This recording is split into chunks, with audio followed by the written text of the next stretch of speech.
Hare Krishna. Welcome all the devotees. Dandavat pranam to all the devotees. We are starting with the Bhagavad-gītā second chapter 71 shloka. Shloka number 71 and 72. We'll see in this class. So we'll recite the verse and read the translation and purport by His Divine Grace A.C. Bhaktivedanta Swami Prabhupada, and then we'll see the details of the shloka. So this class will be the last class for the second chapter, and we will end the second chapter with the 72 shloka. In Bhagavad-gītā, there are two chapters which are big in numbers. Shloka are high, many number of shlokas. That is second chapter and 18th chapter. So 18th chapter 78 shlokas, and second chapter 72 shlokas. So let's see shloka. I will repeat. I will recite the verse. You can repeat after me. Vihaya kamanya sarvan puman sharati nispruha nirmamo nirhankara sashantim adhigacchati. Vihaya kamanya sarvan pumam sharati nispruha nirmamo nirahankara sashantim adhigacchati. Vihaya kamanya sarvan puman sharati nispruha nirmamo nirahankara sashantim adhigacchati. Translation: a person who has given up all desires for sense gratification, who lives free from desires, who has given up all sense of proprietorship, and is devoid of false ego, he alone can attain real peace. So, this shloka, Krishna is continuing answering the question of Arjuna that how the Sthita Pragya lives or how Sthita Pragya walk. So, Krishna is answering from last verse, and here he gives the qualities or properties of Sthita Pragya. Sthita Pragya means one who is not bewildering from his stage of calmness or being situated fixed in one's position. So Sthita Pragya, how he walks and how he behaves, Krishna is explaining in this verse, and this is the last verse where Krishna is giving uh, the qualities of Sthita Pragya devotee. And after this, the last sloka, that is 72, Krishna is summarizing the entire chapter, and he is glorifying the Sthita Pragya devotee, how a Sthita Pragya can attain what is a goal. So that we'll see in the 72. एषा ब्राह्मी स्थितिर्पार्थ नैनां प्राप्य विमुह्यति स्थित्वा स्यामन्तकालेऽपि ब्रह्मनिर्वाणमृच्छति एषा ब्राह्मी स्थितिः पार्थ नैनां प्राप्य विमुह्यति स्थित्वा स्यामन्तकालेऽपि ब्रह्मनिर्वाणमृच्छति एषा ब्राह्मी स्थितिः पार्थ नैनां प्राप्य विमुह्यति स्थित्वा स्यामन्तकालेऽपि ब्रह्मनिर्वाणमृच्छति. That is the way of spiritual and godly life, after attaining which a man is not bewildered. If one is thus situated, even at the hour of death, one can enter into the kingdom of God. So, this is the goal-oriented shloka. That how a Sthita Pragya devotee, or at what stage we can enter into the spiritual kingdom of God. So our aim is also to go back to Godhead. We say that what is the aim of human form of life? To attain, to remove from this cycle of birth and death, and to go back to Godhead. So here Krishna is giving, if one is situated even at the hour of death, even at the moment when we are about to die, if one person is about to die, and at the moment also he attains this stage of pure godliness, Sthita Pragya, then he is able to go back to God. So to enter into the kingdom of God, what is the we need? That is the Sthita Pragya stage. So we'll see in purport how Prabhupada is giving. Before that, anyone wants to recite this shloka? They can recite once. We have time. Yes, Prabhuji, can I repeat? Yes, Mataji, please. Vihaya kamanya sarvan pumamscharati nisprahaha nirmamo nirankaraha sasantim adigacchati. Hare Krishna. Haribol. Thank you very much, Mataji. Second shloka, anyone wants to recite?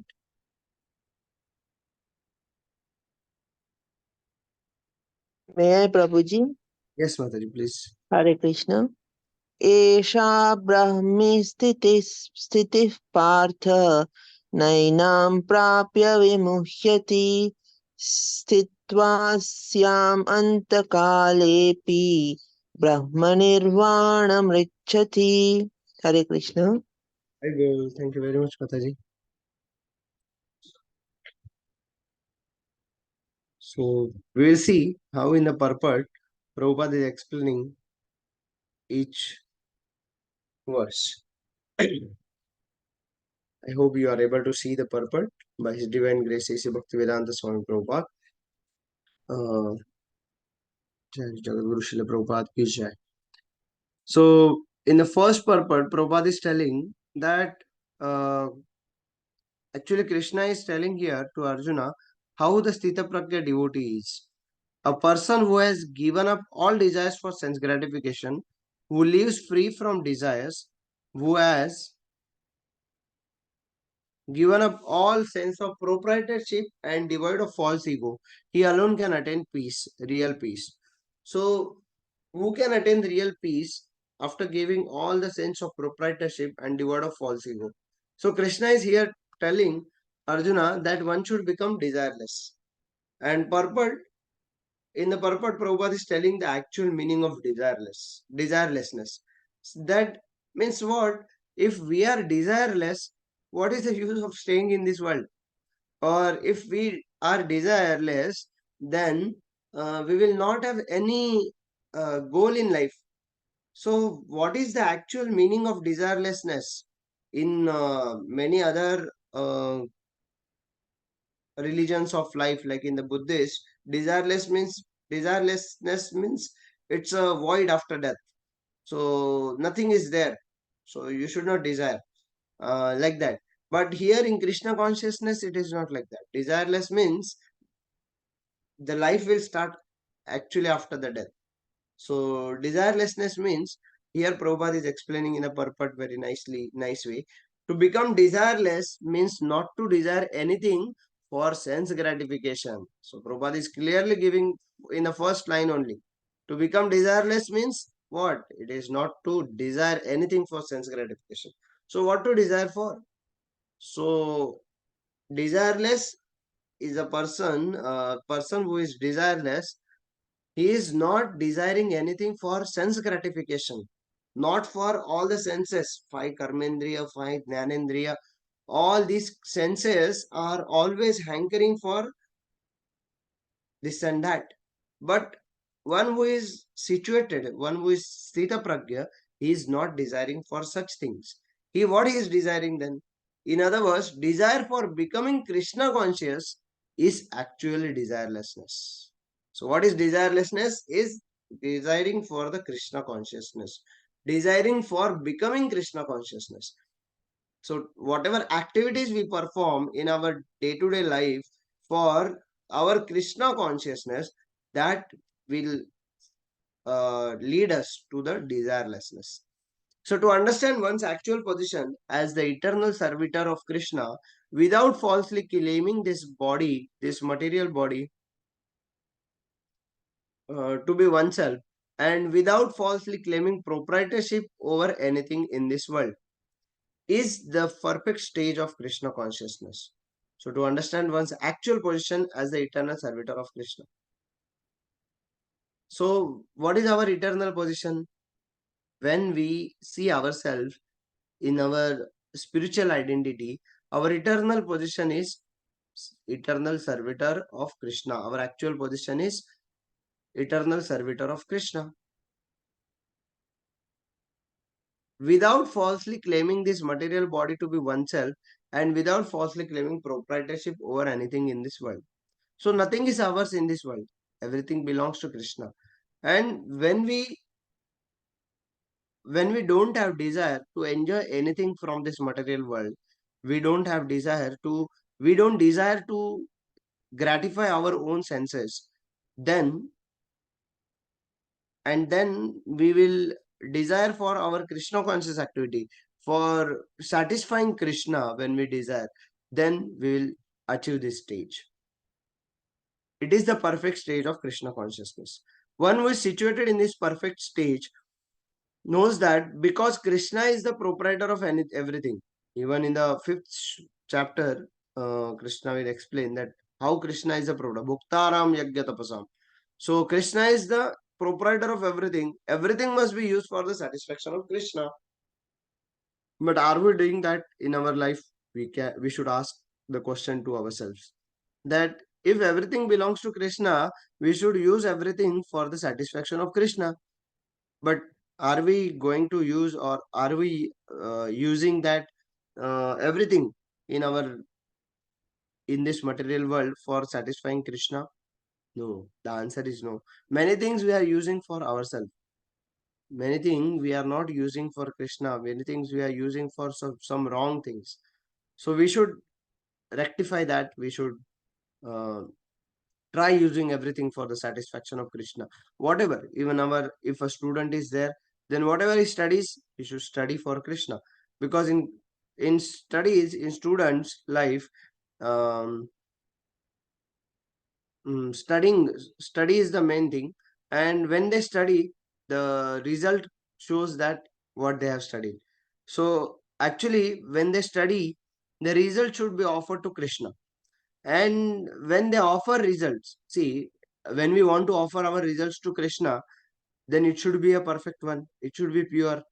Because in our offering also, in our daily offering, we offer pure things only. We don't offer contempt, um, we don't offer the uh, wrong things to the Krishna. We offer a very pure things. Contaminated thing we don't offer. So our results should also be pure in student life, so that we should offer it to Krishna. So that's why we have the aim that my results I want to offer to Krishna. So it should be pure. Pure means it should be at the top. So when I study, I should study for the satisfaction of Krishna.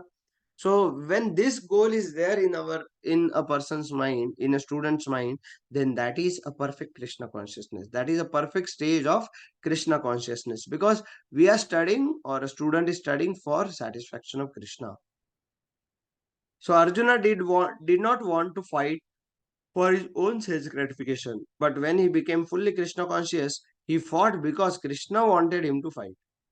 So Arjuna, he first of all, in the first few chapters, or first chapter, he showed that Arjuna was very bewildered. In the bewildered stage, Krishna tells him all the Bhagavad-gītā, and the second chapter is the contents of Gita summarized. So in the Gita summarized, Krishna is telling that once the bewilderness is gone, a person comes to the platform of Sthita Pragya, he can attain the spiritual kingdom. So Arjuna did not want to fight, but for the satisfaction of Krishna, he fought. For himself, there was no desire to fight, but for Krishna, the same Arjuna fought to his best of ability. Real desirelessness is desire for the satisfaction of Krishna, not an artificial attempt to abolish desires. It is not like, oh, now I am desiring to enjoy uh, juicy fruits or fruit juices, because now it's a very hot summer days, and I want to enjoy. So but I read in the Bhagavad-gītā that, oh no, I should not enjoy, so I will not see the fruit juice. I will not think of fruit juice. So thinking like this, or abolishing desires, denying our mind to not to desire, that will never possible. So what is the Krishna consciousness? In Krishna consciousness, Prabhupada has given very nice thing. Oh, you want to enjoy some fruits? Yes, but in the Bhagavad Gita, Krishna is explaining, no, desiring for our sense gratification is not good, then what we should desire? And this attitude will get developed after some days. By practicing this attitude, we will develop that attitude, oh, not to become a desire for our sense gratification, but desiring for satisfying Krishna. So after some time, so we should desire that, oh, I want to enjoy, but I will not desire for myself. Because when I will enjoy, then it is my sense gratification. So what?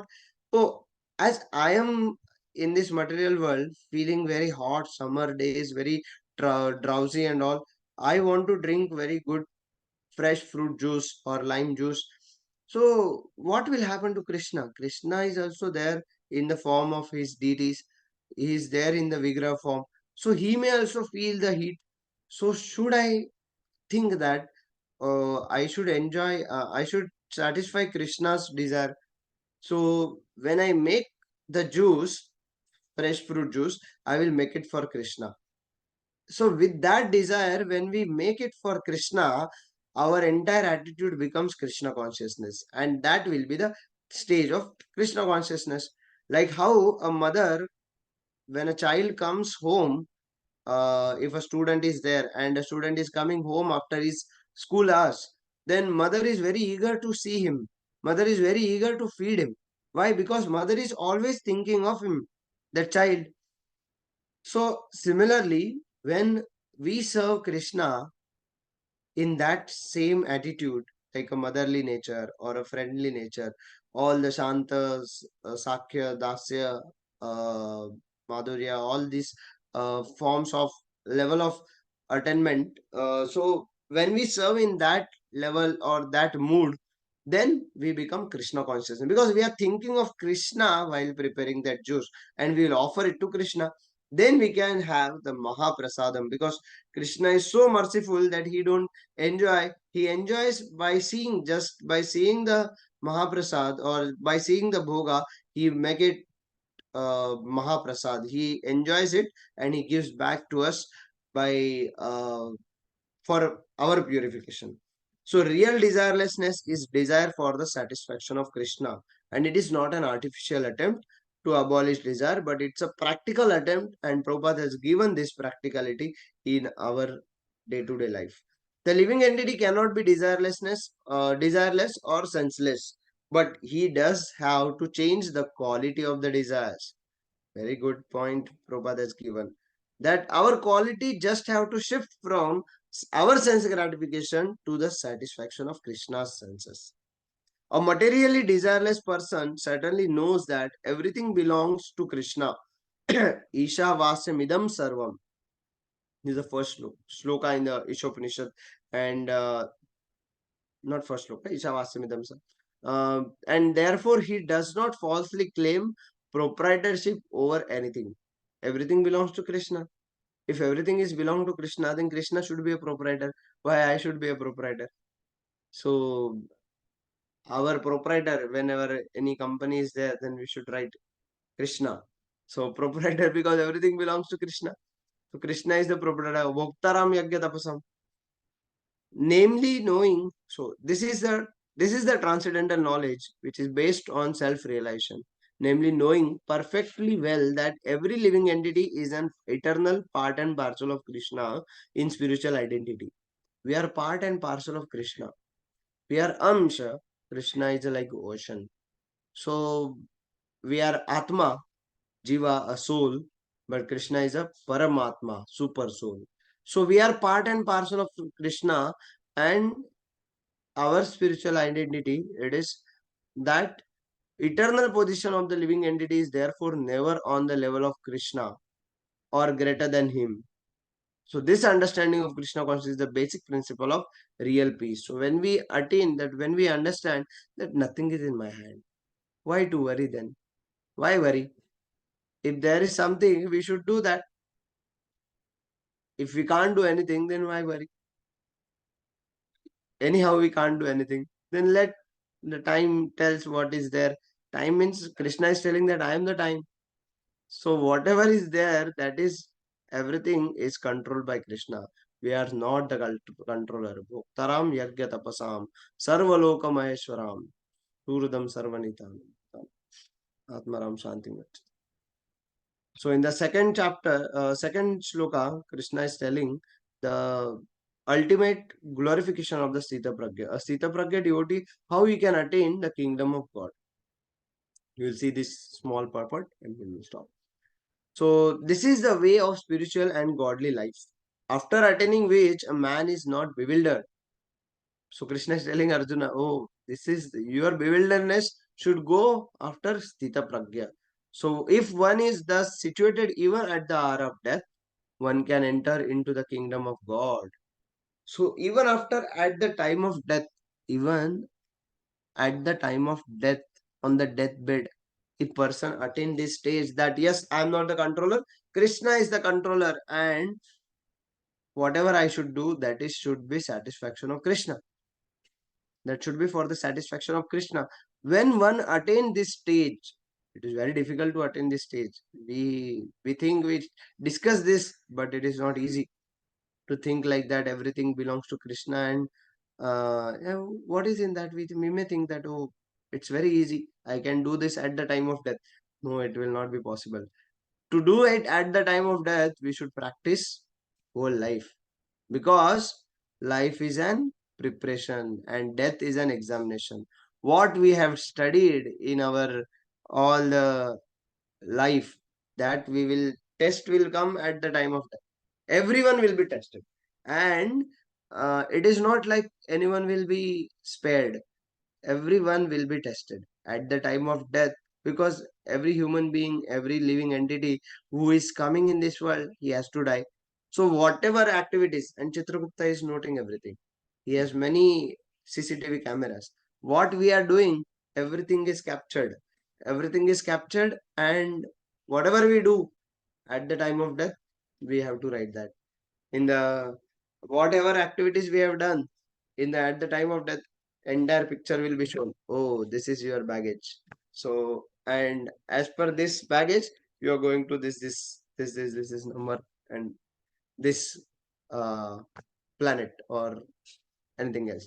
But in this shloka, Krishna is telling even after at the time of death, whatever we do whole life. But at the time of death, we attain this stage of Sthita Pragya, understanding that Krishna is the proprietor. I am not the proprietor, I am his servant. Then, at the time of death, also, he is eligible to go back to Godhead, and he will surely go enter into the kingdom of God. One can attain Krishna consciousness or divine life at once within a second. And the example is given here is a Khatwang Maharaj. So one can attain Krishna consciousness or divine life at once within a second, or one may not attain such a state of life even after millions of births. It is only a matter of understanding and accepting the fact. Khatwang Maharaj attained this state of life just a few minutes before his death. He understood that, oh, he got to know, Khatwang Maharaj, he was at the level of that stage, that he was able to guess he came to know that he will going to die, and now the moment is coming, and at the time of death he attained that stage. So just before leaving his body, he attained the stage and left. So by surrendering unto Krishna, he surrendered everything unto Krishna and he left the body. So such a sadhus, even nowadays in Kali Yuga, many sadhus, many saints, they leave the body like this. That uh, recently, I don't remember the name and all, but recently from some part of the society, they left like this. So nirvana means ending the process of materialistic life. According to Buddhist philosophy, there is only void after the completion of this material life. But Bhagavad-gītā teaches differently. Actual life begins after the completion of this material life. So it is this life, after this life, oh, enjoy whatever we want, we should enjoy in this world. Because after death, who has seen where we go? So why to waste this time of enjoyment? No, it's not like that. Prabhupada used to say that yes, you enjoy, and then suffer. So whatever we enjoy, we should get the reactions for our enjoyment, and that reactions will be suffering. Because this in this world we will get sukha and dukkha both. Shitoshna sukha dukkhada. It's like a summer season is there now. Okay, so much hot. But after this summer, rainy season will come, winter will come. So like that, in our life also, happiness is there, then sadness will also come. So if a sadness is there, then happiness will surely come. So no need to worry about that. But we should surrender everything. So nirvana means it is the ending the process of materialistic life. Means not to desire for our sense gratification. But in the another society, Buddhist philosophy, it is showed it is there is only void after completion of material life. There is nothing. Shunya, shunya. So, but actual Bhagavad-gītā tells that life actual begins after the death.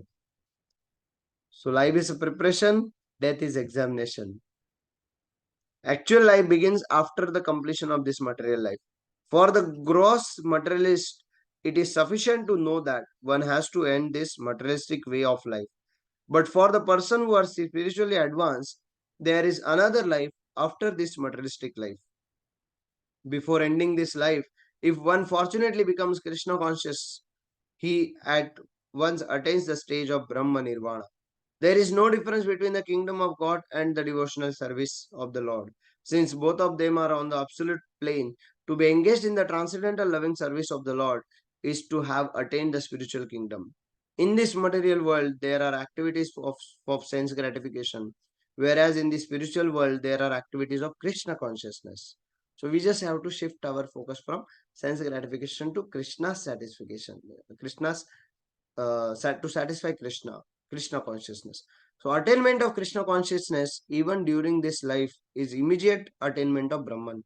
And one who is situated in Krishna consciousness has certainly already entered into the kingdom of God. Brahman is just the opposite matter.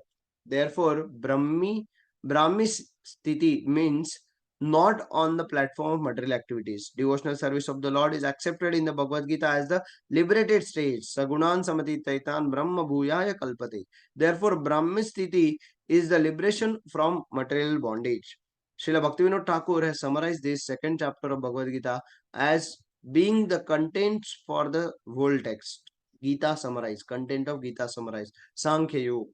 In the Bhagavad Gita, the subject matter are Karma Yoga, Jnana Yoga, and Bhakti Yoga. In the second chapter, Karma Yoga and Jnana Yoga have clearly discussed, and a glimpse of Bhakti Yoga has also been given as the contents for the complete text. Thus ends the Bhaktivedanta purports to the second chapter of Srimad Bhagavad Gita in the matter of its contents. So at this point, the second chapter ends. So mainly what we have learned in these two shlokas, that what are the qualities of Sthita Pragya? Sthita Pragya should be desirelessness, and after attaining desireless, we should think desireless means what is actually desires? Not to abolish the desires, it is to satisfy Krishna's desires, to satisfy Krishna. To become Krishna consciousness is the real desirelessness. And uh, what is the next? One who is attaining this stage of Sita Pragya, he will go back to Godhead. Even at the time of death, he attains this stage. He will be at the he will go back to Godhead. And to attain this Krishna consciousness, to perfect this stage, the simple process is given by Sri Prabhupada, by Chaitanya Mahaprabhu. That is chanting of Hare Krishna. So chanting of Hare Krishna Mahamantra daily, regularly. Yesterday's the day before yesterday was Ekadashi, and many festivals are coming. Last month was Gaur Purnima, Ram Navami, then Nasimha Chaturdashi will come. And all these festivals and all these days, we should chant more and more. And when we chant more and more, that stage, what we want to attain, that is Sita Pragya stage, will come as soon as possible. So, result is guaranteed. Uh, we will get the peace in this life only, and in this life only we will go back to Godhead. Only the process should be followed under the proper guidance of a bona fide spiritual authority. So thank you very much. Hare Krishna. We'll stop here.